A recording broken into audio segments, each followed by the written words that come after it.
Selamat malam semuanya. Perkenalkan, nama saya Julia.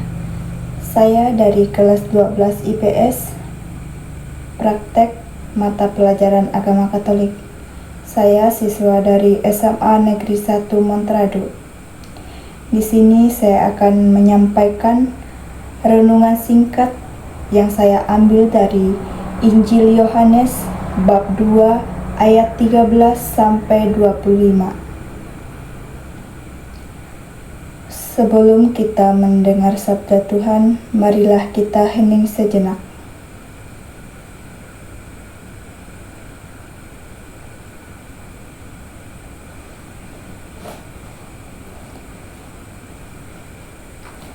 Marilah kita bersama-sama mendengarkan Injil Kristus menurut Yohanes. Dimuliakanlah Tuhan.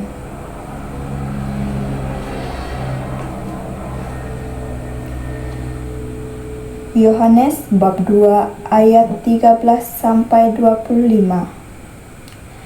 Ketika hari raya Paskah orang Yahudi sudah dekat, Yesus berangkat ke Yerusalem. Dalam bait suci didapatinya pedagang-pedagang lembu, kambing, domba, dan merpati, dan penukar-penukar uang duduk di situ. Ia membuat cambuk dari tali, lalu mengusir mereka semua dari bait suci dengan semua kambing, domba, dan lembu mereka. Uang penukar-penukar dihamburkannya ke tanah dan meja-meja mereka dibalikannya. Kepada pedagang-pedagang merpati ia berkata, "Ambil semuanya ini dari sini. Jangan kamu membuat rumah Bapakku menjadi tempat berjualan."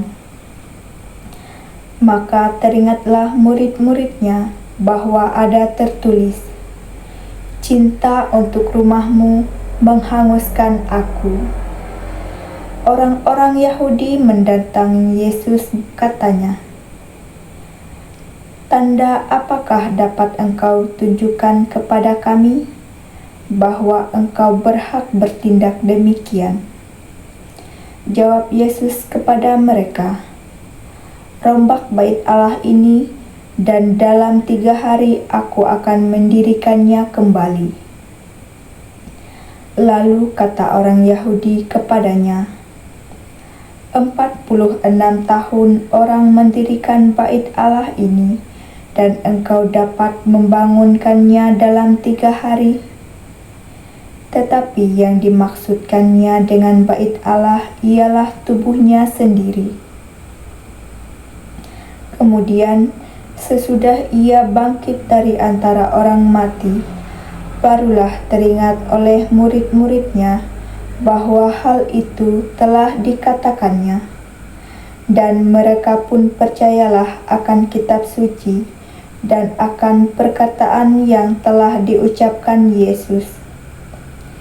Dan sementara ia di Yerusalem selama hari raya Paskah, banyak orang percaya dalam namanya, karena mereka telah melihat tanda-tanda yang diadakannya. Tetapi Yesus sendiri tidak mempercayakan dirinya kepada mereka, karena ia mengenal mereka semua.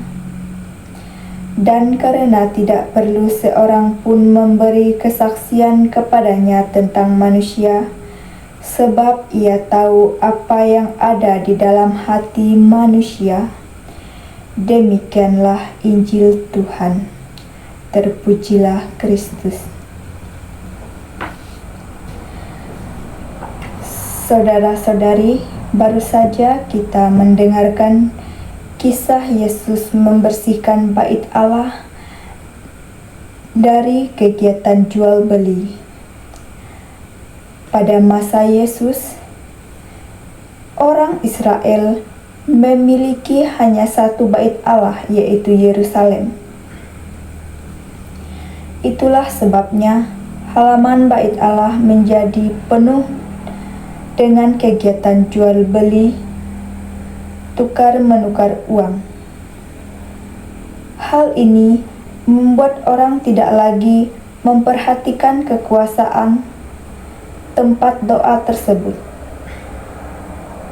Secara perlahan, orang tidak lagi memperhatikan doa, tetapi sibuk dengan urusan uang, dan uang. Baik Allah menjadi alat untuk mendapatkan keuntungan mereka. Kisah ini mengajak kita untuk melihat lagi hidup kita ke depan. Rasul Paulus mengatakan bahwa tubuh kita adalah bait Allah. Itu berarti kita hendaknya menjaga kekudusan atau kesucian hati kita. Namun, hati kita mungkin terlalu penuh dengan urusan duniawi, sehingga kita tidak lagi memiliki tempat untuk Tuhan. Kadang kita lebih mencemaskan urusan ekonomi daripada memberikan waktu untuk bersyukur atas rejeki yang telah diberikan kepada kita. Di masa Prapaskah ini, kita diajak oleh Yesus untuk membenahi hati kita. Semoga hati kita menjadi rumah tempat bertahtanya Tuhan, karena Dia akan mendengarkan kita kepada rumah abadinya.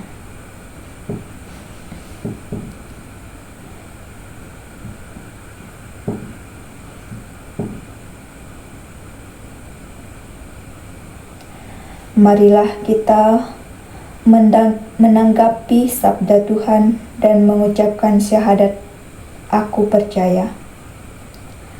Aku percaya akan Allah, Bapa yang Maha Kuasa, Pencipta langit dan bumi, dan akan Yesus Kristus, Putranya yang tunggal, dikandung dari Roh Kudus, dan dilahirkan oleh perawan Maria yang menderita sengsara, dalam pemerintahan Pontius Pilatus, disalibkan, wafat, dan dimakamkan, yang turun ke tempat penantian, pada hari ketiga bangkit dari antara orang mati, yang naik ke surga, duduk di sebelah kanan Allah Bapa yang Maha Kuasa.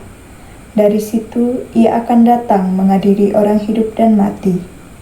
Aku percaya akan Roh Kudus, Gereja Katolik yang kudus, persekutuan para kudus, pengampunan dosa, kebangkitan badan, kehidupan kekal. Amin.